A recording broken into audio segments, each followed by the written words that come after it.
கேள்வி பார்வையாளருக்கு வணக்கம். இந்த நேர்காணலில் நாம் சந்திக்க இருக்கும் சிறப்பு விருந்தினர் ஆதித்தமிழர் கட்சியின் தலைவர் ஜக்கையன் அவர்கள். சார் வணக்கம். வணக்கம். தூய்மை பணியாளர் குறித்து யூடியூபர் சவுக்கு சங்கர் பேசின கருத்து நேற்றைய தினத்திலிருந்து தொடர்ந்து சர்ச்சையை ஏற்படுத்தி கொண்டே இருக்கிறது.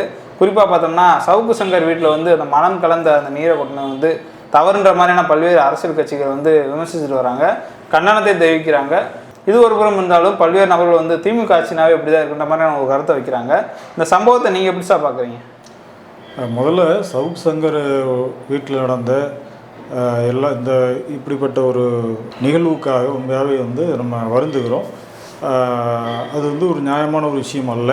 கண்டிப்பாக அது கண்டிக்கத்தக்க ஒரு செயல் என்பதை நம்ம இந்த நேரத்தில் கேள்விக்களம் மூலமாக ஆதித்தமிழர் கட்சியின் சார்பாகவும் நான் பதிவு செஞ்சுக்கிறேன். இதை கண்டிக்கிறது அப்படிங்கிறதுக்கு முன்னாடி இந்த சம்பவம் எதற்காக நடத்தப்பட்டது என்பதை பற்றி நீங்கள் தெரிஞ்சுக்கணும். இந்த சம்பவம் உண்மையாகவே சவுக்கு சங்கர் யாரை பற்றி பேசினார்? தூய்மை பணியாளர்களை பற்றி பேசினார். இப்போ நீங்கள் சொல்கிறீங்க மலம் கலந்த தண்ணீரை வீட்டிலக்குள்ளே தெளித்ததை நீங்கள் ஏதோ ஒரு பெரிய ஒரு ஒரு ஒரு சம்பவம், ஒரு வன்முறை அப்படிங்கிற மாதிரி நீங்கள் நினைக்கிறீங்க. அப்படி பார்த்தீங்கன்னா மலத்தோட வாழ்க்கையை நடத்திட்டு இருக்கிறாங்க தூய்மை பணியாளர்.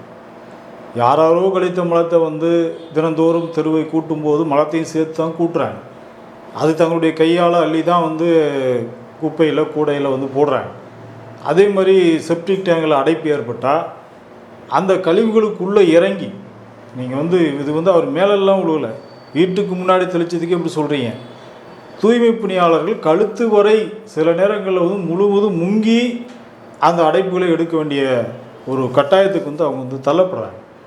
அப்போ பாதாள சாக்கடைகளில் அடைப்புகள் ஏற்படும் போது, செப்டிக் டேங்க் க்ளீன் பண்ணும்போது இந்த மாதிரியான வேலைகளை தூய்மை பணியாளர்கள் தொடர்ந்து அவர்களுடைய வாழ்க்கை முறையே இப்படி தான் இருக்குது. நீங்கள் எந்த அடிப்படையில் நீங்கள் தூய்மை பணியாளர்கள் நீங்கள் கொச்சைப்படுத்துனீங்களோ அதுக்கு தூய்மை பணியாளருடைய ஒரு பதிலடி தான் இது. இதை நீங்கள் அவர் வீட்டில் இப்படிலாம் பண்ணியிருக்கக்கூடாது, அருவறுப்பெல்லாம் செஞ்சுருக்கக்கூடாது அப்படின்னு நீங்கள் சொன்னீங்கன்னா அந்த அருவறுப்போடையே வாழக்கூடிய எண்ணற்ற தூய்மை பணியாளருடைய வாழ்க்கை நிலைமை என்ன ஆகிறது? அதை பற்றி யாராவது பேசுகிறாங்களா? இந்த சம்பவம் யார் வீடாக இருந்தாலும் அவங்களுடைய வீட்டில் ஒரு தாக்குதல் நடைபெற்றால் அது கண்டிக்கத்தக்கது. ஆனால் மலம் கழிந்த தண்ணீரை வீசிட்டாங்க வச்சுட்டாங்க அப்படின்னு நீங்கள் பேசுகிறீங்க அப்படின்னா அது அது அதை விட கொடுமை. இந்த மக்களுடைய படுகிற ஒவ்வொரு பாடுகளையும் நீங்கள் பார்த்துட்டு தான் இருக்கிறீங்க. அதை பார்த்துட்டு அந்த தூய்மை பணியாளர்கள் நீங்கள் எப்படி கொச்சைப்படுத்துகிறீங்க, எப்படி கேவலப்படுத்துகிறீங்க? சும்மா 50,000 சம்பளம் வாங்கிக்கிறாங்க, கோட்டை அடிச்சுட்டு படுத்துக்கிறாங்க, வீட்டில் படுத்துக்கிறாங்க. யாராவது கேட்டாங்க அப்படின்னா அது ஏன் வண்டிதான்னு சொல்லணுன்னா சொல்லுவாங்க. இப்போ இந்த வார்த்தைகளை நீங்கள் கவனித்து பார்க்கணும். முதல்ல சவுக்கு சங்கர் 50,000 சம்பளம் வாங்குறாங்களா? தூய்மை பணியாளர்கள் யார் சம்பளம் 50,000 வாங்குறாங்க? நீங்கள் தூய்மை பணியாளர்கள் பல வகைகள் இருக்கிறாங்க. ஒன்று அரசு ஊழியர்கள், அதாவது நிரந்தர துப்புரவு பணியாளர் சொல்லக்கூடியவங்க ஒரு கேட்டகரி. இரண்டாவது கான்ட்ராக்ட் ஊழியர்கள். கான்ட்ராக்ட் அடிப்பில் ஏதாவது ஒரு கம்பெனிக்கு அரசாங்கம் கான்ட்ராக்ட் விட்டுரும், அவங்கள்ட்ட இவங்க வாங்கிக்கிறாங்க, அந்த மாதிரி கான்ட்ராக்ட் ஊழியர். மூணாவது தினக்கூலிகள். இந்த தினக்கூலிகளை தாண்டி இது எல்லாமே மாநகராட்சி அல்லது நகராட்சி துப்புரவு பணியாளரில் வரும். ஆனால் இந்த தினக்கூலி துப்புரவு பணியாளரை தாண்டி பேப்பர் பொறுக்கிறவங்க, செப்டிக் டேங்க் அள்ள போகிறவங்க, பாதாள சாக்கடை அள்ளுறவங்க, இவங்கெல்லாம் எந்த தொழிலையும் கிடையாது. இவங்களே யாராவது போய் இண்டிவிஜுவலாக போய் கூப்பிட்டு போய் என் வீட்டில் க்ளீன் பண்ணணும்னு சொல்லி தான் கூப்பிட்டு போவாங்க. அவங்களுக்கெல்லாம் அன்றைக்கு விடிஞ்சால் ஏதாவது ஒரு செப்டிக் டேங்க் க்ளீன் பண்ணால் தான் அவங்களுக்கு உணவே, இல்லைன்னா அவங்களுக்கு வாழ்க்கையினுடைய எந்த கூலியுமே கிடையாது. அவங்கள 50,000 சம்பளம் வாங்குறாங்களா? நான் கேட்குறேன், தினக்கூலிகளுக்கு எவ்வளோ ஒரு சம்பளம் தெரியுமா? ஒரு நாளைக்கு 300 கூட கிடையாதுங்க. ஒரு நாளைக்கு 300 கூட கிடையாது. அதே மாதிரி நீங்கள் கான்ட்ராக்ட் ஊழியர்களுக்கு அதிகபட்சம் 15,000 மேலே எங்கேயும் சம்பளம் வாங்கினதை கொடுத்ததா சரித்திரமே இல்லை. இந்த 50,000 வாங்குறவங்கன்னு சொல்லக்கூடிய சவுக்கு சங்கர் சொல்லக்கூடிய அந்த பணியாளர்கள் இந்த ஒட்டுமொத்த துப்புரவு பணியாளர்கள் வெறும் 10% பேர் மட்டும்தான். ஏன்னா இப்போ கவர்மெண்ட் ஒரு ஆர்டர் போட்டிருக்காங்க, இனிமேல் துப்புரவு பணியாளர் எல்லாமே கான்ட்ராக்ட் தான் விடப்படும், அவுட் சோர்சிங் முறை தான். அப்போ கவர்மெண்ட் ஊழியர்கள் இனிமேல் யாருமே இல்லை. இந்த 50,000 வாங்குறவங்க எல்லாமே கவர்மெண்ட் ஊழியர்கள். அவங்களுடைய எண்ணிக்கை மொத்த துப்புரவு பணியாளர்கள் வெறும் 10% பேர் தான். அப்படிங்கும்போது உங்களுக்கு அந்த துப்புரவு பணியாளரை பற்றி எந்த புரிதலுமே இல்லை அவருக்கு. முதல்ல துப்புரவு பணியாளர்கள் 50,000 சம்பளம் வாங்குறதுக்கு யார் அப்படிங்கிறது அவங்களுக்கு தெரியணும்ல. எல்லாம் 10,000 15,000 மிஞ்சி மிஞ்சி போனால் கிராமப்புற துப்புரவு பணியாளர் பற்றி ரொம்ப கொடூரம். கிராமப்புற துப்புரவு பணியாளர் ஒரு நாளைக்கு 100 ரூபாய்க்கு 150 ரூபாய்க்கு இவ்வளோ ஒரு 5 ஆண்டுகளுக்கு முன்னாடி வரைக்குமே அவங்களுக்கு ஒரு நாளைக்கு சம்பளம் 50 ரூபா தான் 60 ரூபா தான். ஆனால் இன்றைக்கி தான் வந்து புதிய ஆர்டர் போட்டு குறைஞ்சபட்சம் 2,500 5,000 இப்படி கொடுக்கணும்னு சொல்லி ஆர்டர் போட்டிருக்காங்க. ஆனால் அதையும் எந்த பஞ்சாயத்துமே உங்களை நடைமுறைப்படுத்துகிறதே கிடையாது. பஞ்சாயத்தில் வந்து அனாமத்தான் விட்டுறாங்க. அவங்க ஒவ்வொரு வீடாக பிச்சை எடுக்கிற மாதிரி தான் வந்து அந்த வாறுகால் அண்ணாங்கன்னா அந்த வீட்டுக்கு இந்த எந்த வீட்டுக்கு முன்னாடி வாறுகால் இருக்கோ அந்த வீட்டுக்காரங்கள்ட்ட போய் வந்து ஏதாவது கொடுங்கன்னு சொல்லி கை நீட்டி பிச்சை எடுக்கிற நிலைமைக்கு தான் துப்புரவு பணியாளர் நிலைமை வாழ்நிலை அப்படி தான் இருக்குது. இதை பற்றியெல்லாம் எந்த அறிவுமே இல்லாமல் சவுக்கு சங்கர் பொத்தாம்புதுவாக 50,000 சம்பளம் வாங்கிட்டு கோட்டர் அடிச்சுட்டு ஏன் கோட்டர் அடிக்கிறது துப்புரவு பணியாளர் மட்டும் தான் அடிக்கிறாங்களா? வேறு யாரும் கோட்டர் அடிக்கிறதே கிடையாதா? தண்ணி அடிக்கிற வேறு யாருமே அடிக்க மாட்டாங்களா சமூகத்தில்? ஒரு வாகனத்திலேயே கஞ்சாலாம் எடுக்கப்பட்டுச்சு. அவரே வந்து ஒரு பெரிய கஞ்சா குடிக்காரராக இருக்கார். அவர் வந்து இவர் சொல்லுவார் கோட்டர் அடிச்சுட்டு படுத்துக்குருவாங்க. யாராவது வந்தாங்கன்னா இந்த வார்த்தைகள்லாம் கவனிக்கணும். நீங்கள் 50,000 சம்பளம் வாங்குறாங்க அப்படின்னு சொல்லும்போது அவருக்கு என்னன்னா இவங்களுக்கு 50,000 சம்பளமா அப்படிங்கிறது இல்லை, அது உளவியலாகவே அவர் மனசுக்குள்ளே ஊறி போயிருக்கக்கூடிய ஒரு விஷயம். ரெண்டாவது வந்து இது பொது புத்தி. இப்படி தான் பொது புத்தியில் வந்து அப்படி தான் நிறைய பேருக்கு மண்டையில் இருக்குது. இன்னொன்று வந்து என்ன சொல்கிறாங்க, ஏதாவது கஞ்சா கோட்டை அடிச்சுட்டுங்களா படுத்து கிடப்பாங்க. கோட்டை அடித்து எத்தனையோ பேர் படுத்து தான் கிடக்குறான். அதெல்லாம் அவனுங்கெல்லாம் உங்களுக்கு கண்ணுக்கே தெரியாது. இவன் வந்து அந்த வேலையை செய்கிறான், இழிவான வேலையை செய்கிறான். போய் நாற்றத்தில் போய் அவன் வந்து எடுக்க வேண்டி இருக்குது. ஒரு நாற்றத்தை அந்த அசிங்கத்தை ஏற்றுக்கிட்டு அவன் வந்து உடல் முழுவதும் உள்ளே இறங்கி எடுக்க வேண்டியிருக்கு. அந்த சூழ்நிலையில் அவன் வந்து தன்னை மறந்தால்தான் அந்த வேலையை செய்ய வேண்டியிருக்கு. அப்போ தன்னுடைய மறக்கிறதுக்காக தன்னிலையை இழக்கிறதுக்காக அவன் மது அருந்திட்டு தான் அந்த வேலையை செய்ய வேண்டியிருக்கு.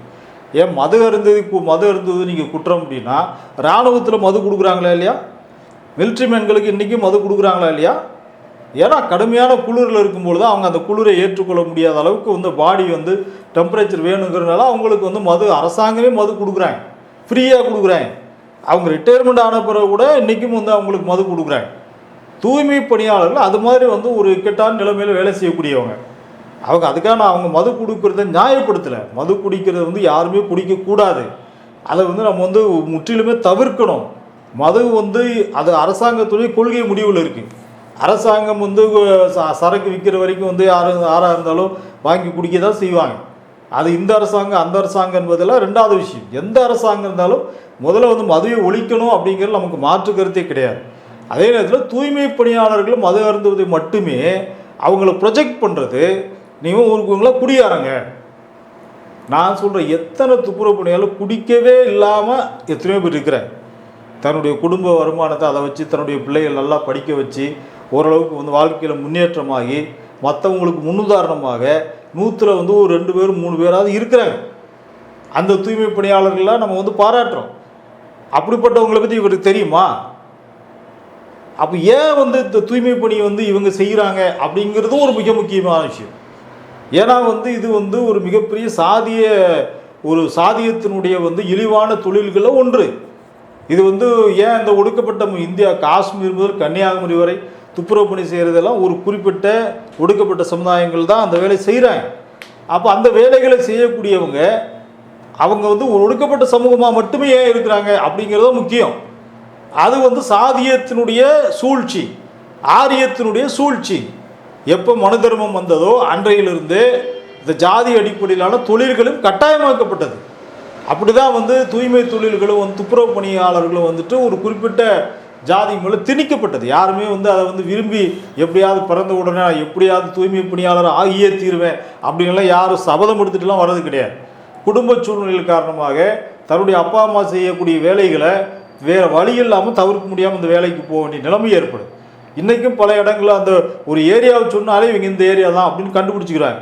அவங்க வந்து ஒரு பெரிய கம்பெனியில் போய் வேலைக்கு போய் கேட்டால் கூட படிச்சிருந்தா கூட அவங்கள வந்து அந்த ஒரு தரமான வேலைக்கு எடுக்கிறது இல்லை. ஹவுஸ் கீப்பிங் இருக்குது அதுக்கு வரீங்களா அப்படின்னு தான் கேட்பாங்க. அதனால் தூய்மை பணியாளருடைய அவலங்கள் இவ்வளவு மிக கொடுமையான அளவு இருக்குது. திட்டமிட்டு ஏதாவது ஒரு செய்தியை வந்து கட்டமைக்க நினைக்கிறாங்களா இந்த ஆளுகின்ற அரசுக்கு எதிராக? இல்லை, அதாவது என்னென்னா முதல்ல தூய்மை பணியாளர் குறித்த அவருடைய அந்த உள்ளுக்குள் இருக்கக்கூடிய வன்மத்தை வந்து அது வெளிப்படுத்துது. தூய்மை பணியாளர்னா 50,000 சம்பளம் வாங்குறான். ரெண்டாவது தூய்மை பணியாளர்னா குடியாரங்க. மூணாவது தூய்மை பணியாளர்னா யார் என்ன சொன்னாலும் கேட்பாங்க. இப்போ அவன் ஒரு வண்டியை காட்டி இது என் வண்டின்னு சொன்னால் என் வண்டின்னு சொல்லிடுவாங்க. ஏங்க இதெல்லாம் எந்த காலத்தில் நடக்கிறது? இப்போ வந்து அப்போ அப்படிலாம் கிடையாது. இதெல்லாம் எங்கள் தாத்தம் பாட்டம் பூட்டம் காலத்தில் இருக்கக்கூடிய விஷயத்தெல்லாம் நீங்கள் இப்போ சொல்லிட்டு இருக்கிறீங்க. இப்போ தூய்மை பணியாளராக இருக்கிறவங்களாம் அப்படி கிடையாது. நல்லா விழிப்புணர்வோடு இருக்கிறாங்க. ஏன் எதுக்குன்னு தெரியாமலாம் யாரும் ஒன்றும் செய்கிறதெல்லாம் கிடையாது. அப்படிப்பட்ட ஒரு விழிப்புணர்வு பெற்று வரக்கூடிய ஒரு சமூகத்தில் வந்து அவங்க மேலே வந்து இவங்களுக்கு சொந்த புத்தி கிடையாது. அவங்க இது என் வண்டி தான் சொல்லணும்னா அவன் சொல்லுவான். அப்படின்னா அவங்களுக்கு சொந்த புத்தி இல்லை, சொந்த அறிவு இல்லை. இப்படியான ஒரு பிம்பத்தை தான் வந்து கட்டமைக்க நினைக்கிறார் சவுக்கு சங்கர். ஏன்னா எப்போவுமே சவுக்கு சங்கர் வந்து ஒரு பாதிக்கப்பட்ட விளிம்பு நிலை மக்களுடைய பக்கம் நின்று அவர் பேச மாட்டார். அவர் ஒரு முதலாளித்துவ ஒரு ஊடகவாதி. எப்போவுமே பாருங்கள், ஸ்ரீமதியினுடைய வழக்கு, கள்ளக்குறிச்சி ஸ்ரீமதியுடைய வழக்கில் என்ன நடந்துச்சு? ஒரு பள்ளி நிர்வாகத்துக்கு ஆதரவாக ஒரு ஒட்டுமொத்த மக்களே கொந்தளித்து பள்ளி நிர்வாகத்துக்கு எதிராக வந்து களத்தில் இறங்கி போராடிட்டு இருக்கும் பொழுது அவர் அந்த பள்ளி நிர்வாகத்துக்கு ஆதரவாக பேசினவர். அதே மாதிரி வந்து தூத்துக்குடி துப்பாக்கிச்சூட்டில் எவ்வளோ பெரிய துப்பாக்கிச்சூடு நடந்து ஸ்டெர்லைட்டு ஆலைக்கு எதிராக ஒரு போராட்டத்தில் துப்பாக்கிச்சூடு எடுத்து கிட்டத்தட்ட 12-13 பேர் வரைக்கும் சுட்டு கொல்லப்பட்டாங்க. போலீஸ் மேலே எல்லாருமே கடுமையான ஒரு கோபத்தில் இருந்தாங்க. போலீஸ் வந்து அவ்வளோ வெறுத்தாங்க. அப்படி வெறுக்கப்பட்ட நிலைமையில் கூட சவுக்கு சங்கருடைய நிலைமை என்ன? அவர் என்ன நிலைப்பாடு எடுத்தார்? போலீஸுக்கு ஆதரவான நிலைப்பாடு தான் பேசுகிறார். போலீஸ் ஒன்றும் திட்டமிட்டெல்லாம் அதை செய்யலை, இது ஏதோ வந்து ஒரு ஆக்சிடெண்ட்லாம் நடந்து போச்சு, இப்படி தான். அதாவது வந்து பாதிக்கப்பட்ட மக்கள் பக்கம் இருந்து அவருடைய பார்வை இருக்காது. அவருடைய பார்வை வந்து ஒரு மேல்தட்டு ஒரு முதலாளிகளுடைய பக்கம் நின்று தான் அவர் பேசுவார். ஸோ அதுதான் வந்து இன்றைக்கி இருக்கக்கூடிய முக்கியமான விஷயம்.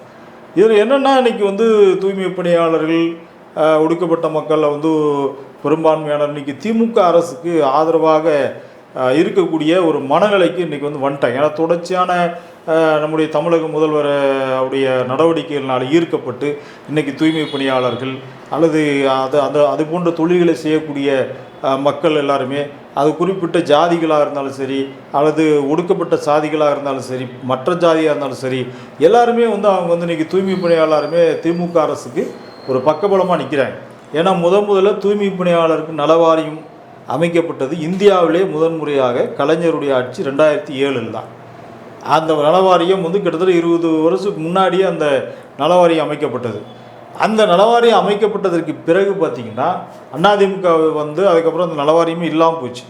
அப்புறம் அதிமுகவுடைய நிறைவு பகுதியில் ஓராண்டு இருக்கும்போது அந்த நலவாரியம் மீண்டும் நிர்வாகிகள்லாம் ஆஃபீஸ் பேரர்ஸ்லாம் அறிவிக்கப்பட்டு செயல்பட்டாங்க. அப்புறம் ஓராண்டுக்கு அப்புறம் வந்து இப்போ திமுக அரசு மீண்டும் அதை வந்து ரொம்ப ஒரு வலிமையான ஒரு கட்டமைப்போட அதற்கென்று ஒரு சிறப்பான அலுவலகம், தலைவர், துணைத் தலைவர், அவங்களுக்கு கார் வசதி, அவங்களுக்கு வந்து அலுவலக உதவியாளர்கள், அப்புறம் உறுப்பினர்கள், அவர்களுக்கு வந்து என்ன வேலைகள், இப்படின்னு ஒரு நல்ல ஒரு ஸ்ட்ரக்சராக பண்ணுறாங்க.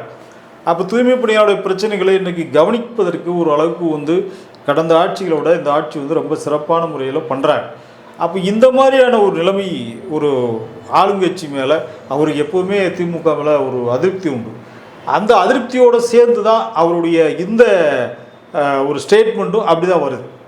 அப்போ வந்து என்னென்னா வந்து தூய்மை பணியாளரை பற்றி யாராவது பற்றி முதல்வரை பற்றி 2 வார்த்தை சொல்லுப்பா அப்படின்னா உடனே வந்து முதல்வர் அப்படி இப்படி எங்களுக்கு அதை செஞ்சார் இது செஞ்சார். ஏன்னா இதெல்லாம் வந்து தூய்மை பணியாளர்கள் ஏற்கனவே செஞ்சிட்ருக்கிறாங்க. அந்த செஞ்சிட்ருக்கக்கூடிய விஷயங்களை இவர் என்ன சொல்கிறாருன்னா, அதை வந்து ஒரு விளம்பர யுக்தி ஒன்றுமே இல்லை, இவங்களுக்கெல்லாம் அறிவில்லாதவங்க, இவங்க தண்ணியை போட்டு கிடப்பாங்க, இவங்களை போய் வந்து ஒரு கோட்டரை வாங்கி கொடுத்து நீ அதை சொல்கிறான்னா சொல்லுவாங்க என்பதான அவர் மீது அவருடைய அந்த அவருடைய உள் வன்மத்தை வந்து அவருடைய ஸ்டேட்மெண்ட் ஒரு 2-3 வரிகளில் தான் சொல்கிறாரே தவிர, சொன்னாலும் கூட அது ஒரு சமூகத்தின் மீது இருக்கின்ற ஒரு வன்மத்தை, ஒரு கோபம் இல்லை, ஒரு கோபத்திலும் ஒரு தீராத ஒரு கோபம், ஒரு உள்ளுக்குள்ள ஒரு வன்மத்தை வச்சுட்டு செய்யக்கூடிய ஒரு விஷயம். அதனால் வந்து இந்த ஒரு கோணத்தில் தான் சவுக்கு சங்கருடைய அதை நாங்கள் பார்க்குறோம். சவுக்கு சங்கர் வீட்டின் மேலே வந்து மலம் தெளிச்ச வந்து நீங்கள் வந்து விமர்சனம் பண்ணிங்க அப்படின்னா, ஒவ்வொரு நாளும் மலத்தோடு வாழ்க்கை நடத்தக்கூடிய துப்புரவு பணியாளர் நிலைமையை பற்றி யாராவது பேசுகிறதுக்கு தயாராக இருக்கீங்களா? ஏன் அதை பற்றி பேச மாட்டேங்கிறீங்க? அப்போ வந்து ஒருத்தர் மேலே ஒரு தாக்குதல் நடக்குது, இது ஒரு தாக்குதலே கிடையாது. அவர் தூய்மை பணியாளரை பற்றி அசிங்கமாக பேசுறதுனால அவங்க திரும்ப பதிலடி கொடுத்துருக்காங்க. இதுதான் நடந்த விஷயம். அதனால் சவுக்கு சங்கருடைய இந்த ஸ்டேட்மெண்ட் என்பது வந்து ஒரு சமூகத்தை இழிவுபடுத்தக்கூடிய விஷயம். அவர் மீது நடத்தப்பட்ட தாக்குதலை விட அவர் நடத்திய தாக்குதல் ஒரு சாதிய வன்கொடுமை நிறைந்த தாக்குதல். அந்த தாக்குதலை வன்மையாக ஜனநாயக சக்திகள் கண்டிக்க வேண்டும். அவர் மீது நடந்த தாக்குதலை கண்டிப்பதைப் போல அவர் செய்த தாக்குதலையும் கடுமையாக கண்டிக்க வேண்டும் என்பதுதான் நம்முடைய நிலைப்பாடு.